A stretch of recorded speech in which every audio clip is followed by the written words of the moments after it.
Dr. Mueller holds a BSBA from the University of Denver, an MBA from Babson College, and a PhD in real estate from Georgia State University. Professor Mueller. Thank you. Okay, so my job this morning is to talk to you about where we are in the real estate cycle. And as you might guess, real estate does go through cycles just like the economy. And there are really 5 key macroeconomic factors that I have all my students think about and watch that really drive real estate, if you will. First one, GDP growth. As you know, as the economy improves, so does the demand for real estate. And of course, anytime we have a negative GDP growth, that's basically the definition of a recession. And we've been running at around a 2+% to 3% GDP growth for the past few years, which is slower than normal, but actually really good for real estate because it seems to give us balanced demand growth as we go forward. Next one, employment growth. Every time we employ a person, they need a place to work, eat, shop, play, sleep, etc. And we've been in positive employment growth since the end of the Great Recession, actually since the second quarter of 2010. And as soon as we hit that positive employment growth, we started to see increased demand for real estate as we went forward. Inflation, important because obviously the cost to operate a property goes up. We've been in a very, very moderate inflation cycle, if you will, for the past 15 years. We used to run inflation close to 4%. Today we're running that inflation at, it's been really sub 2% or right around 2% for the past few years. And that seems to be the number that the Federal Reserve is always watching that says, we want to keep inflation at our target rate of 2% or less. And it's been there. It's one of the reasons that they've held back on raising rates. They finally, after 5 years of saying they're going to raise the Federal Reserve rate, did it by 1/4 point. And now, just yesterday, they said, we're not going to do it again next month, right?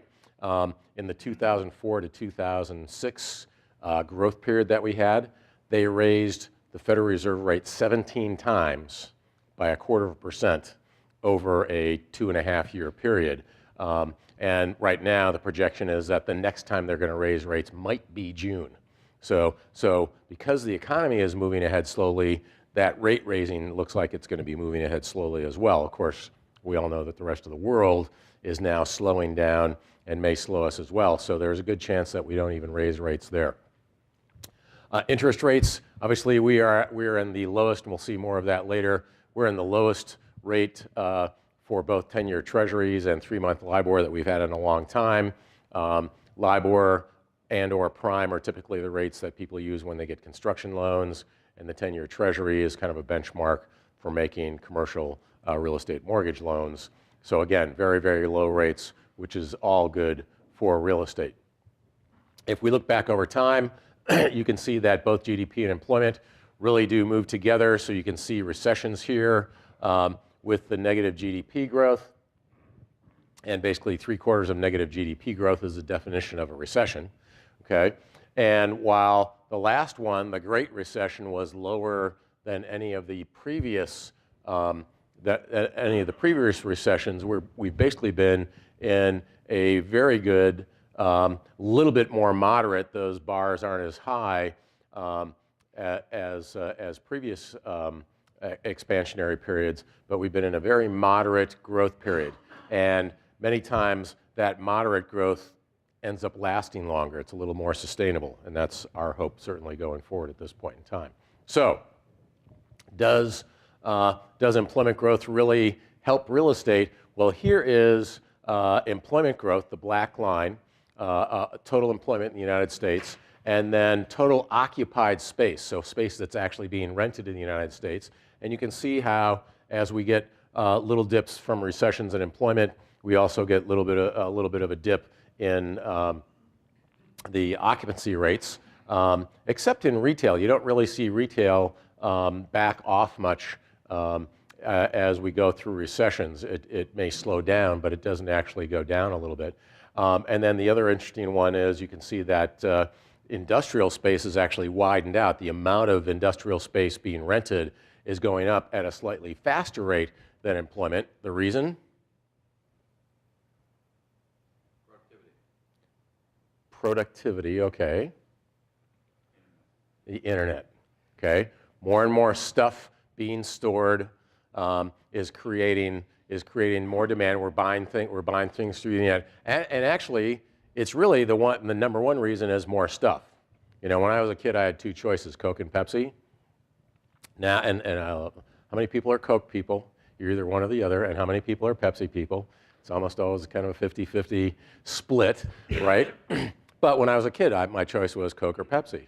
Now there's Coke, Diet Coke, Cherry Coke, Vanilla Coke, Coke Zero, you name it, and all those additional SKUs, shopkeeping units, the barcodes that we see. Grocery stores used to have about 40,000 SKUs. Now they have 140,000 SKUs. And so all that extra stuff, all those extra options have to be stored someplace waiting to go to you. So we're actually increasing the amount of warehouse space to store that stuff because we like having more options in what we're doing. So back in 1990, I got hired away from the university to go to work for Prudential Real Estate Investors. If you remember, 1990 was the beginning of the big crash in real estate. And they said, look, figure out what happened, why it happened, and whether or not we can predict it or at least monitor what's going on in the marketplace. And so as I started to look into and do research about this, what I really came down to is there's really three key metrics that we care about in real estate.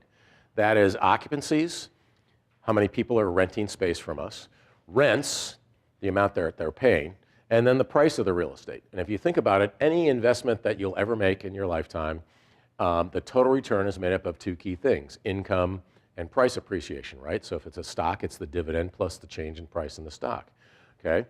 So in real estate, basically income comes from increasing occupancies and increasing rents, okay? And I call that the physical cycle of real estate, which is demand and supply. It's very local in nature. It's very property specific in nature, and that is going to drive the income coming off of any property that you own, okay? And then prices, just like in the stock market, are affected by capital flows. If more people want in and more people are buying, prices are going to go up. Everybody says, I'm not sure I want that right now, and they back away, prices will drop. So we're going to look at the physical cycle first, which is demand and supply driving occupancies, and occupancies are what drive rents, and then we'll talk about the financial cycle next. So think of it just like an economic cycle, four different parts to the cycle: a recovery, an expansion, a hypersupply, and a recession phase in every cycle, okay? At the bottom of the cycle, when occupancies are low, there's a lot of space available. When you have too much stuff, what do? Drop the price to move it, right? So we typically get negative rent growth at the bottom, and you'll see that in the cycle here. I've got 16 points on the cycle because if we look back in history, the average length of a cycle in real estate was about 15 years. And so we get negative rent growth at the bottom. As we come through the recovery, we start to get rent growth, but at a rate that's below inflation. At the long-term average, at both 6 and 14 there, 0.6 and 14, we should get rents at about the rate of inflation. Above that, rents start to rise rapidly towards cost-feasible new construction. And what do I mean by that? Well, if it costs $300 a square foot to build a new office building, and investors need a 10% rate of return, making that risky investment of a new development, rents have to be 10% of that cost, or 10% of $330 a square foot. Until we get to that point, we typically shouldn't be building very much. Above that, we typically can't make the market, we can't just start putting up supply and turn on the widget machine. It takes a while to build new buildings, right? So demand growing a little faster than supply, and we get higher and higher rent growth until we reach the peak. And at the peak, basically that's the point in the cycle, which is your old Econ 101 class, we call it equilibrium, where demand and supply grow at exactly the same rate. We'd love to be there and stay at equilibrium all the time in real estate. And if we could forecast demand well enough and get all the localities to allow us to put up the exact amount of space we need without going through too much hassle trying to get permits and have everything else happen, we could potentially stay there. But that hasn't happened in history. So what happens is at some point in time, we start to have supply growing at a faster rate than demand. And for those of you that were around in the 1980s, you know that we way overbuilt the marketplace for office over a 10-year period, right? And we'll see that here in a minute. Okay, so demand was growing very nicely at 2-3%, but supply was growing at 7%. Okay? The other thing that can happen is having supply growing faster than demand happens if we have a very quick turnaround and turn down to a recession. And think about the early 2000s when the tech bubble burst. Demand and supply were actually growing about the same in 2000, and then the tech bubble burst and demand dropped off. We just dropped a lot of people out of the office using space, right? Because all these tech companies disappeared into cyberspace. So anytime we have supply growing faster than demand, we go into the hypersupply phase. Rents are still positive, but they're starting to come down. The rate of growth starts to come down, goes through the long-term average, and then we get below inflation or negative rent growth again at the bottom. So I published a study looking back at 30 years worth of data back in 1998, and the numbers worked out. At the bottom, negative rent growth starts to turn positive. When we hit the long-term average at position 6, believe it or not, inflation over that 30-year period, 1968 to 1997, was running about 4%, about double what it's run for the last 10 to 15 years now. And then you see rent growth really pick up and get to a peak at position 10 at 12.5% rent growth in an individual year. And then we hit the peak, it starts to slow down, 11, 10, 6, back to a little bit lower than inflation, and then low and negative at the bottom. So if we knew where we were in the cycle, that would help us understand how to make investments, how to handle leasing on a property, and figure out everything else going on. So every quarter, I look at individual markets. I monitor the 54 largest markets in the United States and where they are in their cycles. So here we are. It is the this is third quarter. Fourth quarter data actually comes out today, so I can start modeling what's going on, right? So in a couple of weeks, I'll have my fourth quarter 2015 report out. Don't have it yet because the data literally is just coming out now. So as of the end of the third quarter, the national average for office space at about position 4. By the way, where do you think we are in the U.S. economy? You know, instead of a baseball 9-inning thing here, we've got 16 points to the cycle. Where do you think the U.S. economy is in its cycle? What point on the cycle would you say the U.S. economy is?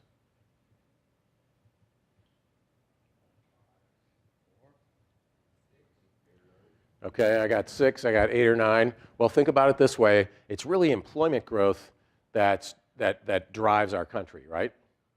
We recovered all of the jobs that we lost during the Great Recession by, it was the second quarter of 2014. So that would have put us back at position 6. So second quarter 2014, we've been through 2015.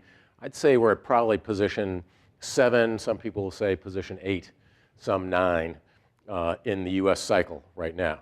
And I mean, do you all feel like, and you started to look at things and people are going, well, you know, we could be having a recession. Some economists are saying next year, some people 2 years out. You know, the rest of the world's slowing us down, you know, but we're probably someplace in that growth cycle between positions 7 and 9 in the cycle, okay?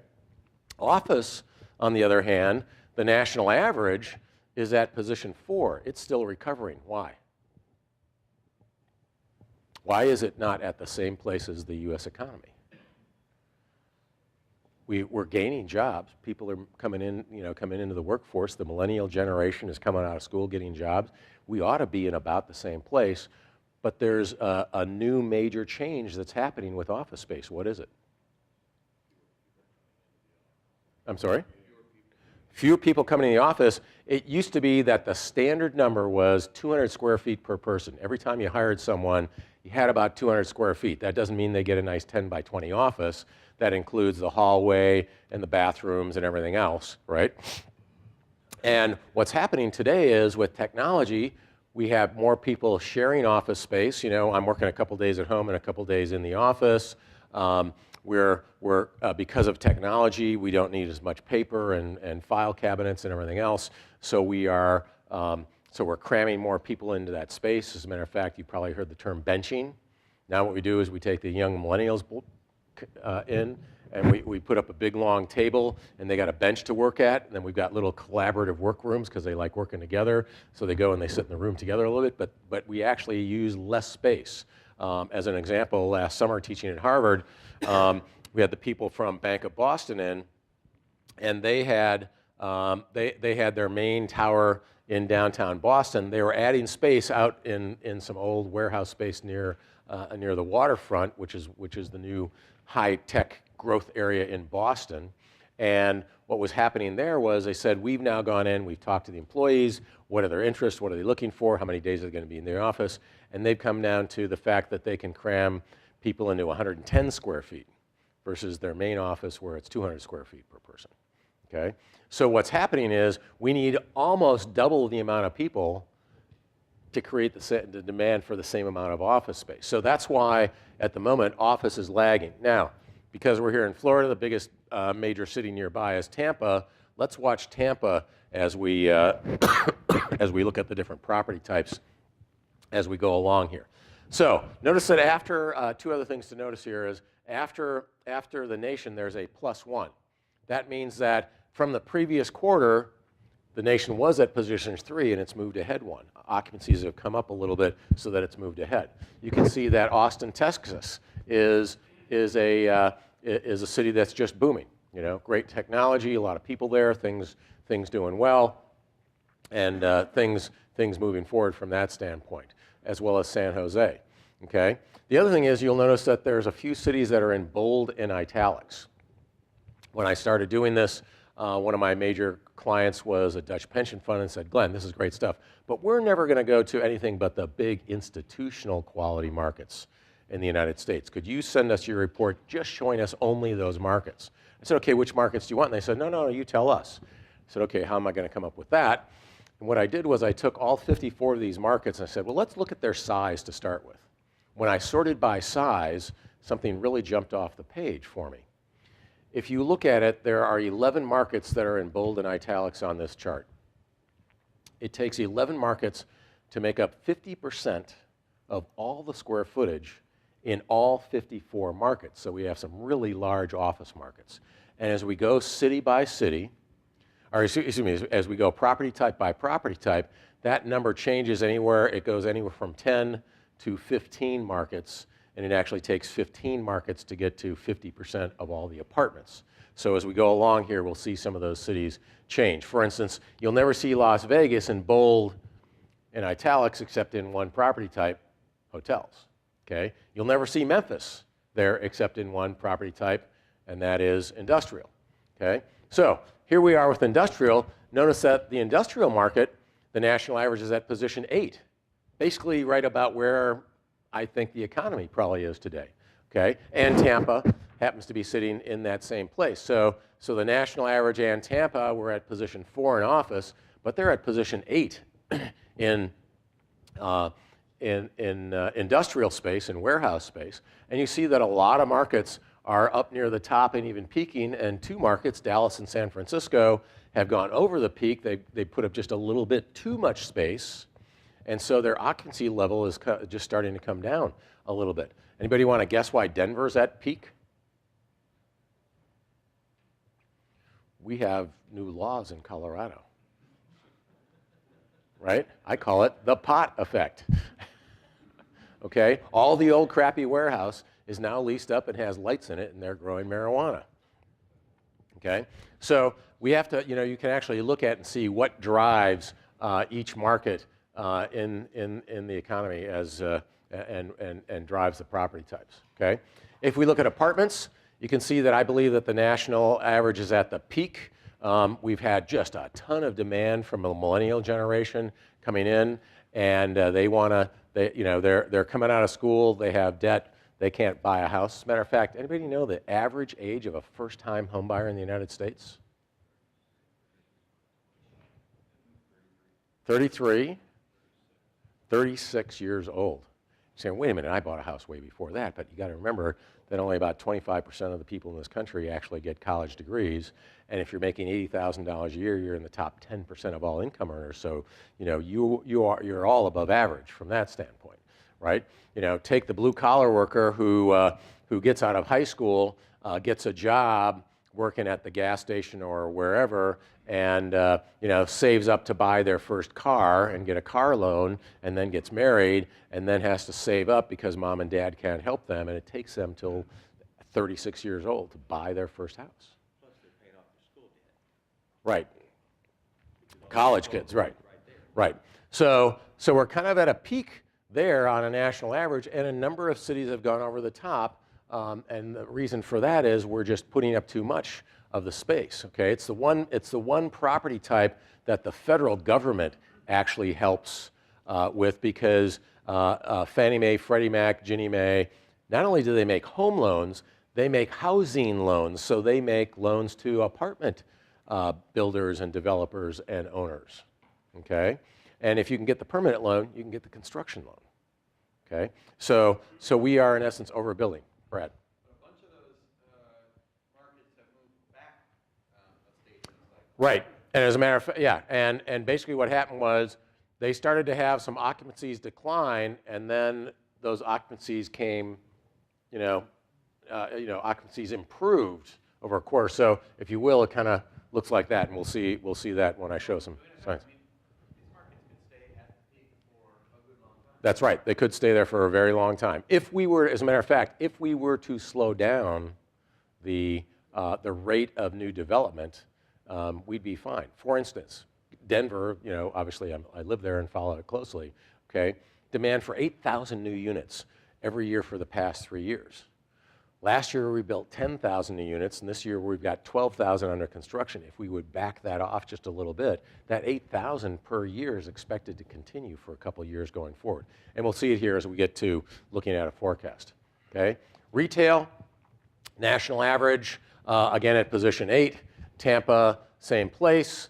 A number of markets at their peak occupancies like Boston and New York, where it's harder to build and develop.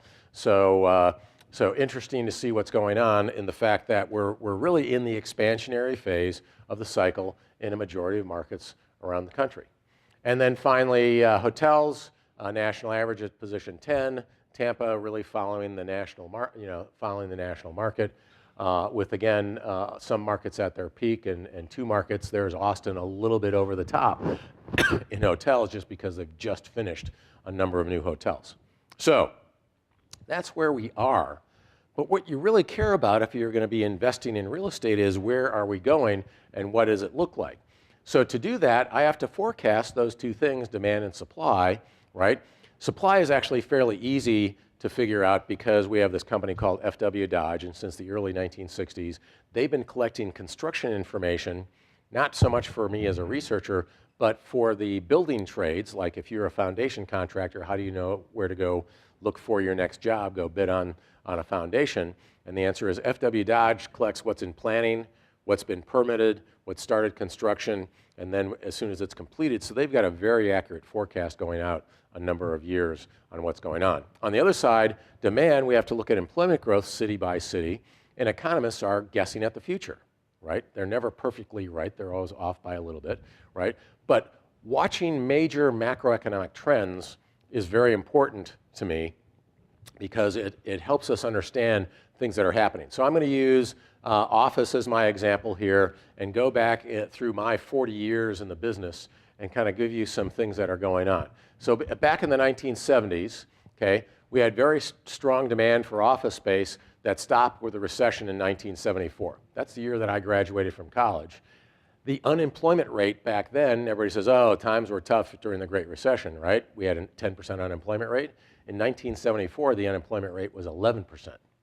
So I turned around, went back to school, did my MBA in 1975 because I couldn't find a job. Capital flow was coming from mortgage REITs, and they were helping to produce the oversupply in the marketplace. So we were just allowing too much to be built. Second half of the 1970s, the baby boom generation went to work, created great demand for office space, Capital flow shut down. We weren't building anything new. Lenders recovered, and then eventually the office market recovered as well. But the markets tightened up, and we reached a peak occupancy of 95% in office in 1979. That's only a 5% vacancy rate. So let's look at the numbers. You can see here that demand, the yellowish bar there, is growing at an average rate of probably around 2% or so for the first half of the decade, whereas supply was growing at 5%. More supply than demand, we're going through a down cycle in occupancies, right? And then in the second half, more demand than supply, and we're going through an up cycle. 1980s comes along. That tight market from 1979 was pushing up rents and prices. We had really high inflation. Anybody remember the years of 16, 17, 18% inflation? Those were the years when things were just really going crazy. We also had an extremely high federal income tax rate. Anybody remember the top federal income tax rate? 70%, okay?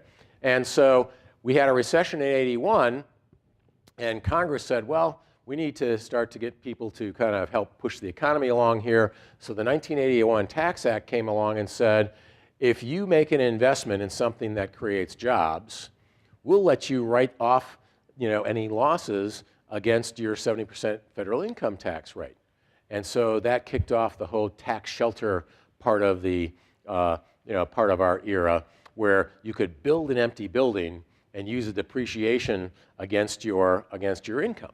Okay, so that wasn't that good for us, and we also had thrifty regulation because it used to be that only commercial banks could make loans on commercial properties.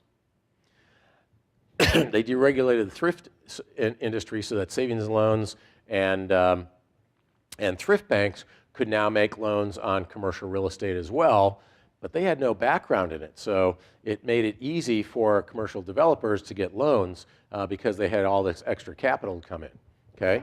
Second half, Congress may be slow, but they're not totally stupid. They finally changed our tax laws. They completely wiped out tax shelters, which I think is a good thing for real estate with the 86 Tax Act, but they also cut the tax rate in half from 70% to 35%, okay? So that slowed down taxable investors, but not the tax-free investors, okay? The pension funds and endowments in the United States, the defined benefit pension funds and endowments, we're all looking around going, between the years of 1975 and 1985, the total return on the US stock market was 0. And when you have a pension fund who's supposed to be earning money based on investments, they were typically 60% stocks, 40% bonds. Historic return on the stock market had been 10%. Historic return on the bond market, 6%. When you go 10 years with 0 when you're supposed to be earning 10%, we had the underfunded pension fund crisis in the United States, and every company that could got rid of defined benefit and turned it into defined contribution, 401ks, KIOs, et cetera, where they didn't have to shoulder the burden of not having good returns. They're looking around, where can I get better returns? And the returns on commercial real estate during that time frame were running in the mid to high teens, 15, 16, 17%. So they started to pile into real estate as well. So we had rising real estate prices that were actually masking the poor income returns.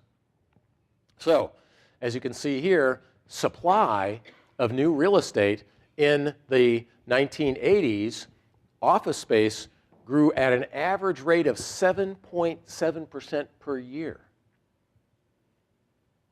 That's incredibly large, right? And as a matter of fact, you all know what compounding is, right? If you compound these numbers each year, we more than double the amount of office space in the United States in 1 decade. That's pretty incredible.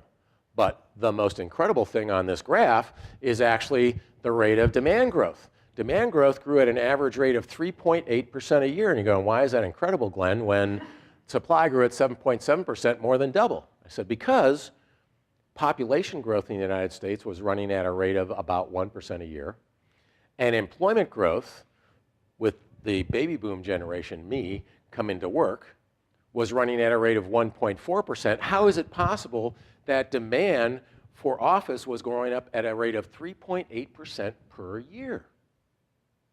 Answer, big macroeconomic change. In 1960, 25% of all employment in this country was in manufacturing. Today, it is About 8%.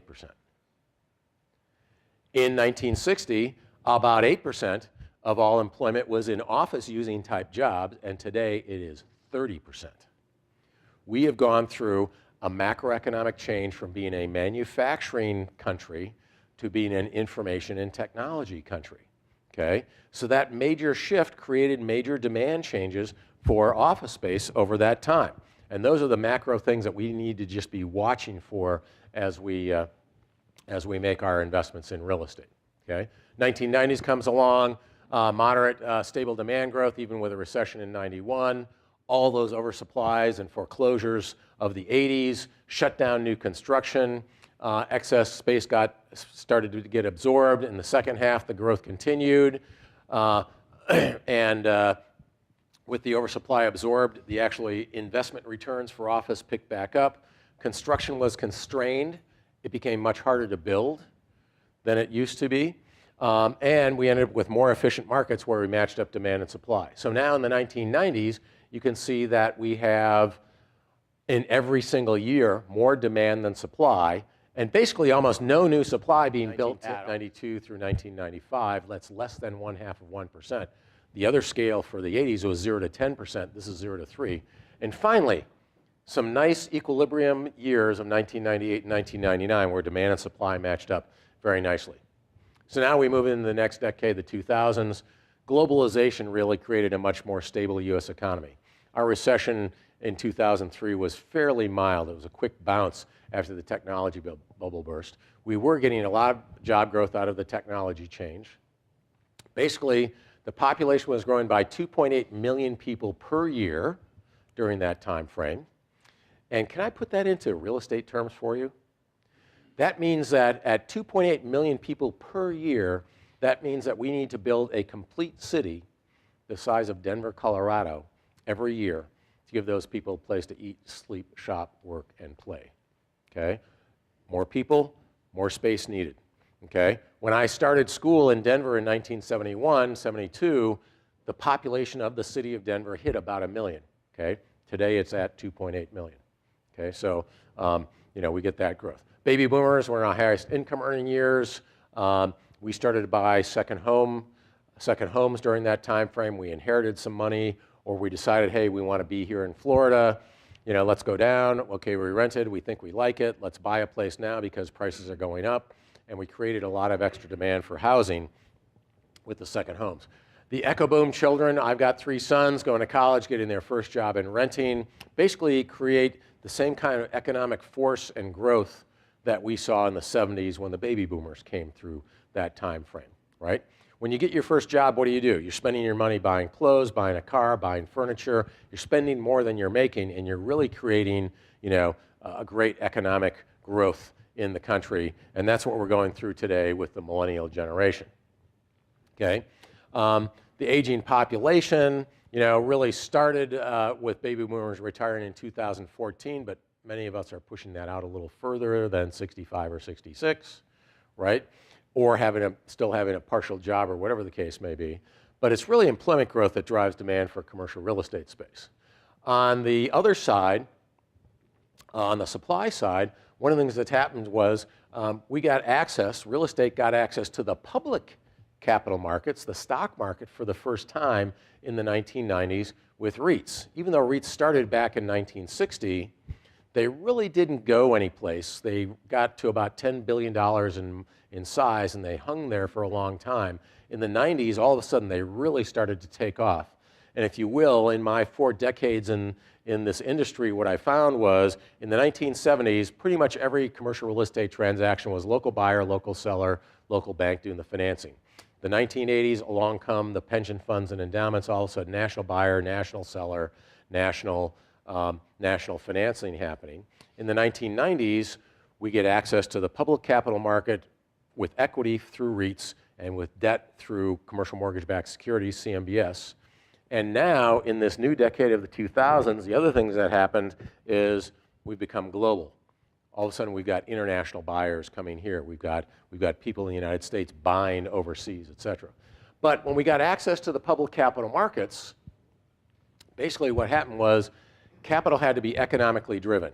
Data is available. You've got researchers like Brad and myself out there saying, this market doesn't look so good, we shouldn't be investing here, and it constrains a problem and overbuilding in the marketplace. In 1990, there were 3 REIT analysts in the country. Today, there's over 500 research watchdogs like us, and there's lots of data available, so we can figure out what's going on in the marketplace. Supply was constrained because commercial construction labor was harder to find. Residential homes are built out of wood, and it's easy. Slap a magnetic sign on the side of your truck and you're a builder, right? Commercial is steel and concrete, and it takes more educated workers to be able to build high-rise buildings, et cetera, okay? Steel and concrete costs were going up at much faster than the rate of inflation because of the demand around the world, especially from China. Infrastructure problems were constraining growth, so whether it was highways or water and sewer systems or even electric grid in California, it was costing you more to build new buildings as you went along. Okay, so we get a feedback loop that creates greater transparency and a better reaction to slowdown with all the data available. If we look at the growth in supply, okay, percentage growth in supply, you can see back in the 80s, office, there's that 5, 6, 7% growth rate, drops down during the recession, picks back up during 2000, drops back down, picks back up, drops back down. We were at the lowest rate of new supply growth in the United States in all 5 property types combined in 2013, okay? Moderate demand growth, but really slow supply growth means that we're going through an upcycle, and we've been doing that now for a while. So if we look at what happened in the 2000s, you can see 2000, nice matchup of demand and supply. 2001 and 2, first time ever, negative demand growth for office space because of the technology bubble bursting. Watch it come right back to a nice peak in 2006. Watch it slow down to the Great Recession in 2009, and watch it pick back up. Okay. Now notice that the supply, the red bar, lags the demand. Right. When demand turns down, supply slows because we started something, we've got to finish it. And then when demand picks back up, it takes a few years for supply to come back in. So that lag creates a cycle. Okay. So now we go ahead and forecast forward, and here is the reason that I use occupancy instead of vacancy. You can see the occupancy cycle going up and down, right, with the recession periods in the early 90s, in 2003, in 2009 and 10, and rent growth follows occupancies pretty closely, doesn't it? So if you can forecast what's going to happen with occupancy, you can pretty well forecast what's going to happen with rent. So if you look at this, it looks like we should probably peak out here in occupancy and rent growth in 2016-17 and be in a very mild hypersupply phase for the next couple of years going out. This is assuming, of course, that the economic forecasts that we are in a growth phase in the economy with employment growth for the next 3 or 4 years, that actually continues, right? The first time they start forecasting that we're going to go into a recession, that would turn down, okay? So the forecast looks like national average at position 5 with Tampa holding back at its previous position of position 4, Salt Lake City being the best looking city in the country. Looking at industrial, you can see that we actually bottomed in 2009 and had a real nice spring back there with occupancies probably peaking out this year and having just a little bit of a moderate decline, but rent growth still hanging in there, decelerating, if you will, from over 4% to more like 2% in the next couple of years going forward. Okay, so national average at position 9 with Tampa being in the same place. Apartments, I believe that they did peak back in 2013-14, and occupancies are coming down, not because we don't have great demand for apartments, but because we're just putting up more supply than we actually need. And if we could get the developers to back off just a little bit, we could come into a very nice equilibrium in apartments. So I think we're over the top in apartments, possibly to position 13, 14. But there's a very good chance that what happens is instead of going down into recession, if we do back off, we get to 14 and then we turn around and bounce back up and everything jumps back over to position 6 and we continue through the growth phase. Because we've got about 10 years of this millennial generation coming of age, coming out of school, and making things happen for us, okay? I mean, demand in colleges is off the charts, okay? We've got more applications at DU. We used to get 10,000 applications a year for our 1,000 freshman incoming class. We're now getting 26,000 applications a year for that 10,000 incoming freshman class, okay? Retail hit bottom in 2009 as well and has come back very strong, and I believe will continue to be strong over the next years. National average at position 8, Tampa in the same place. The markets where it's harder to build, like New York, Washington, D.C., et cetera, at peak occupancies and probably stay there for a pretty long time. Houston's come off the top, and you know why, right? With the oil prices down, Houston's having a problem in all of its economy, okay? And then hotels, again, bottoming in 2009 and peaking out with the national average at position 10 and Tampa literally at a peak in its occupancy cycle, okay? So it looks like for the next few years at least, and it's hard to forecast out more than a couple years, we're going to have increasing occupancies and increasing rents, so the income to real estate's going to continue to rise and do well, okay?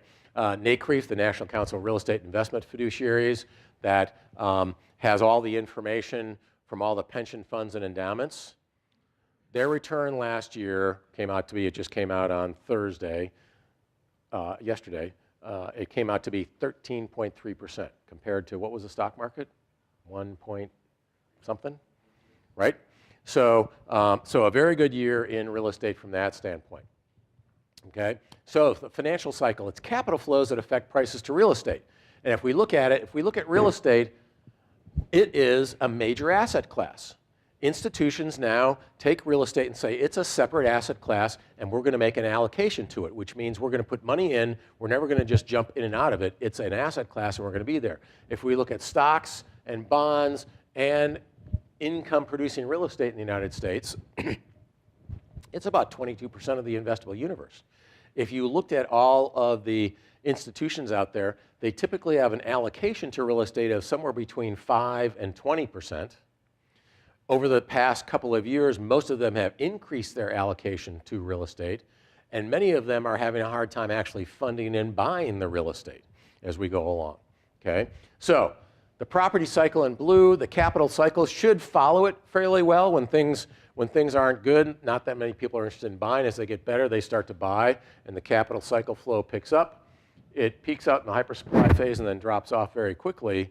But remember, we have two types of capital flowing to real estate. One is capital flows to existing properties, the green area. If you buy a property from me for a higher price than I paid, more money just came in, right?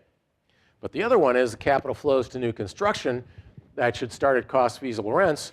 That continues all the way to the bottom. Why? Because if I start a building up there in the hypersupply phase, I'm still putting in money to finish it down here.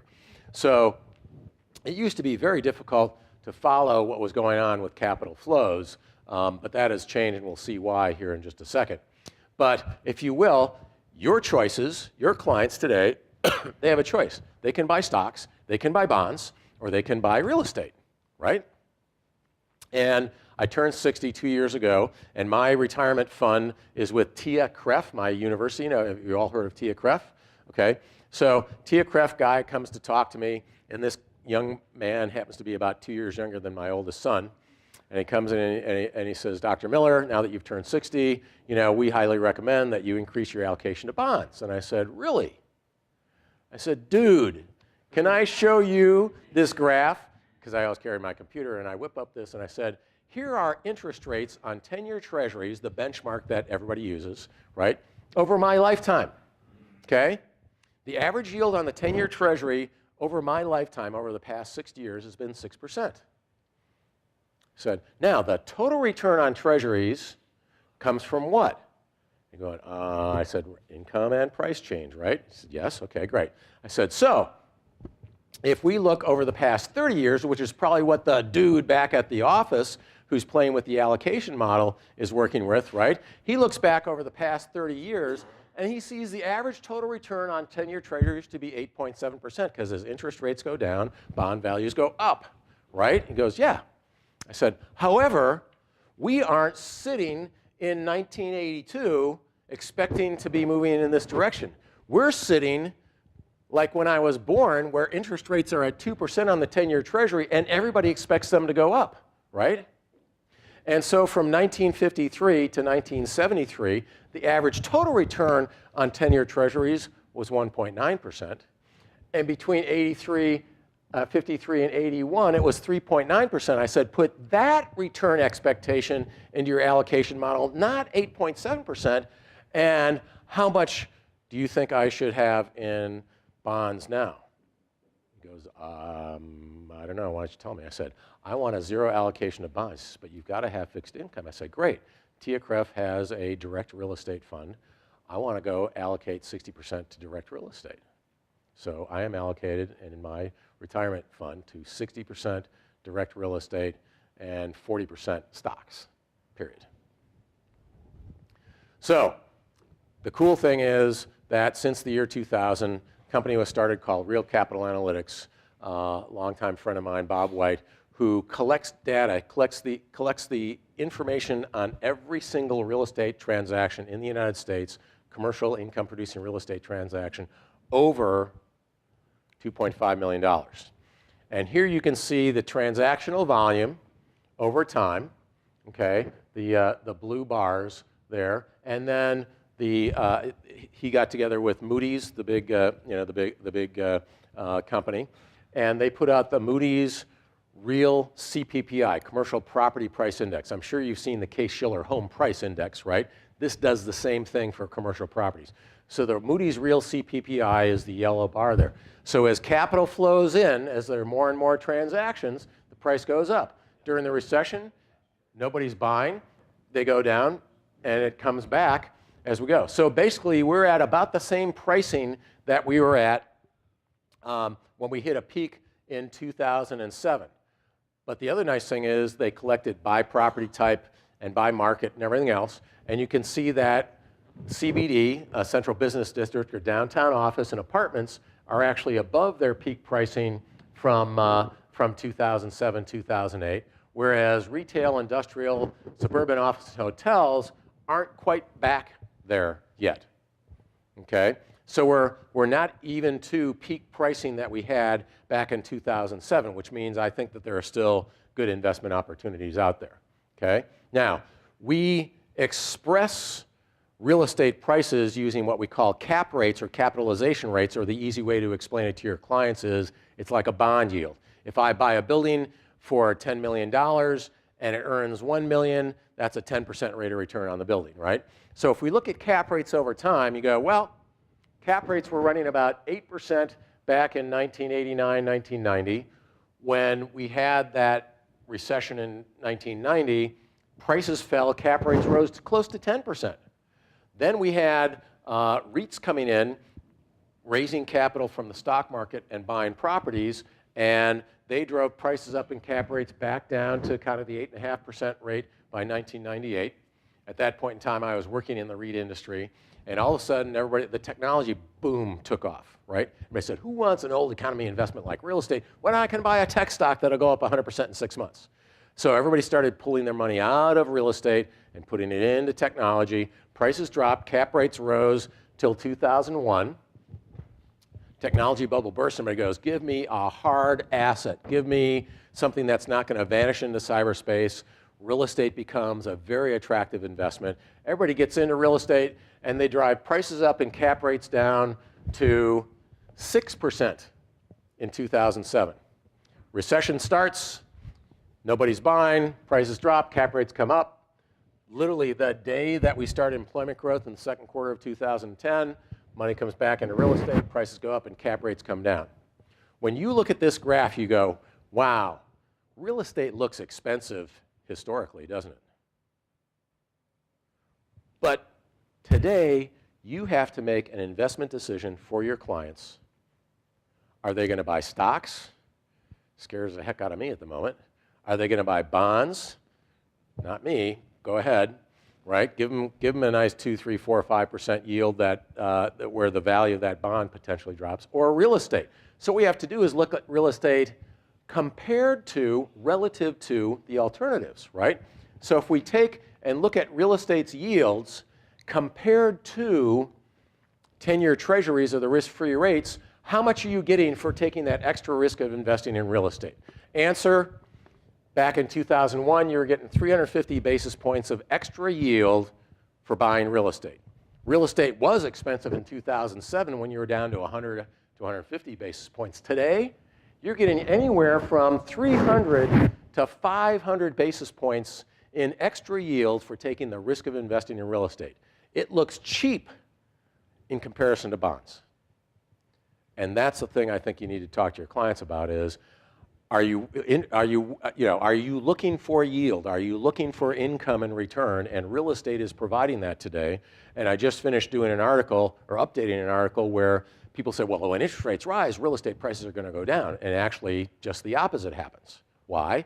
Because for interest rates to go up, what has to happen? The economy's got to be doing well. Employment's got to be growing, which means occupancies and rents are going up.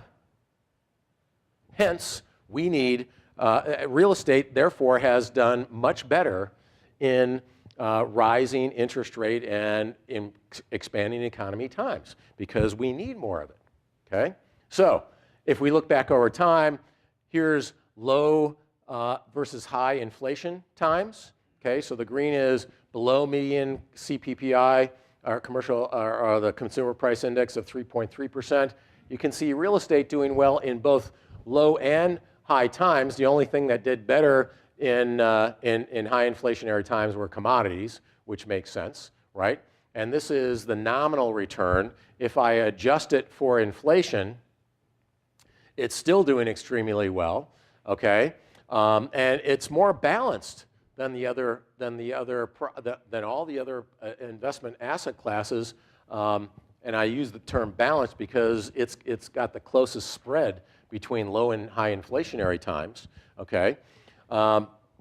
And if we look back here, here's a Lipper study that was just done saying if you went back over the past 15-year period, what asset class did the best? Real estate came out to be the best alternative there as well, okay? And we can look at who the buyers are, and you can see here that individual buyers buying privately about a little bit less than half of it or whatever. Public companies, the publicly traded REITs, equity funds, et cetera, cross-border, we've got a composition of buyers here that's rather interesting. Has anyone ever heard of the FIRPTA law? Okay, they just made a huge change to the FIRPTA law. FIRPTA was foreigners coming in and investing in real estate in the United States. They used to be taxed very heavily. They just took that tax away this month, okay? So that a pension fund from Germany or the Netherlands or whatever can now come in and invest in real estate and not have to pay taxes before they take the money home. They used to be restricted to owning 5% of a REIT. They doubled that to 10%. So there's a very high likelihood that that gray bar cross-border of 10% could easily double in the next year or two, that we're going to see a lot more foreign capital coming into real estate. And my friend Bob from Real Capital Analytics, it was so successful here in the United States, he started doing it all over the world.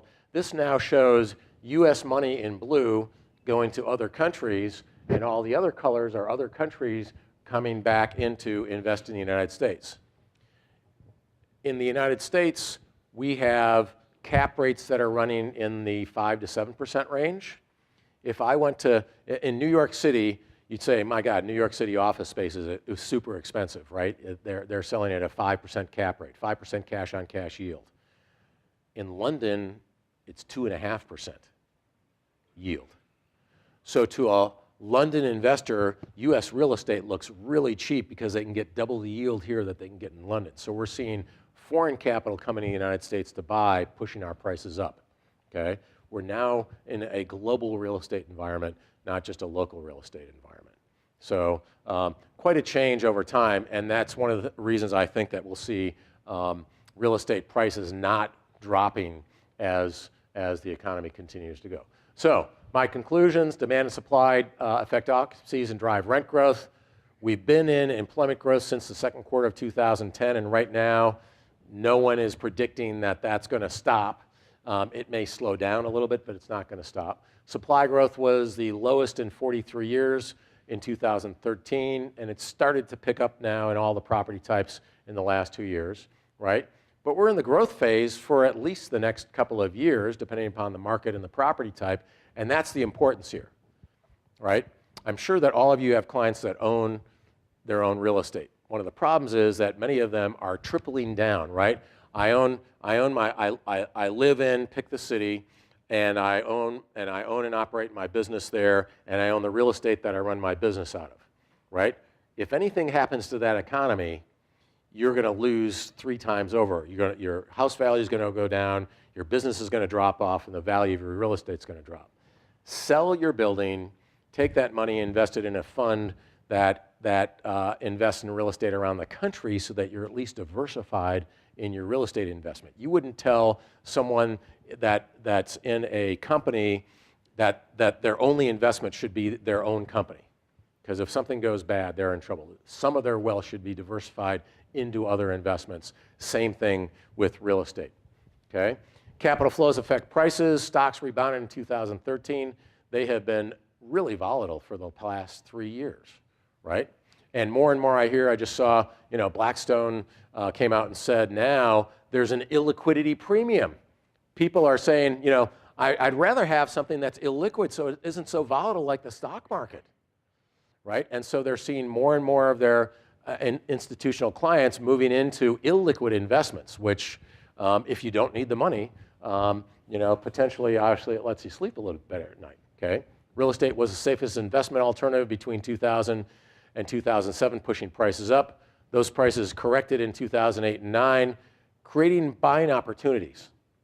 And again, very specific to market and property type as we go forward, right? Debt financing, however, has become harder. Even though the government says we got low interest rates, so you should be able to borrow, what's really happening is that the bank examiners are saying, but don't be taking more risk, right? It used to be standard 75% loan to value on any income producing building was what a bank would lend you. Today, you walk into a bank, ask them what they'll give you, answer is typically 60% loan to value. So that means you've got to put in more cash, right? So cash buyers, basically the REITs and the institutional investors are out there buying with lower leverage, okay? And great buildings become available. Now, also make sure that as you talk to your clients that you differentiate residential versus commercial real estate. Home ownership, somebody says, well, I already own real estate, I got my own house. You go, wait a minute, that's a use asset just like your car, right? You need to live on your investments. You live in your house, you live on your investments. Income producing real estate is different from your home, okay? And with that, do I have time for questions? No. Okay, thanks very much.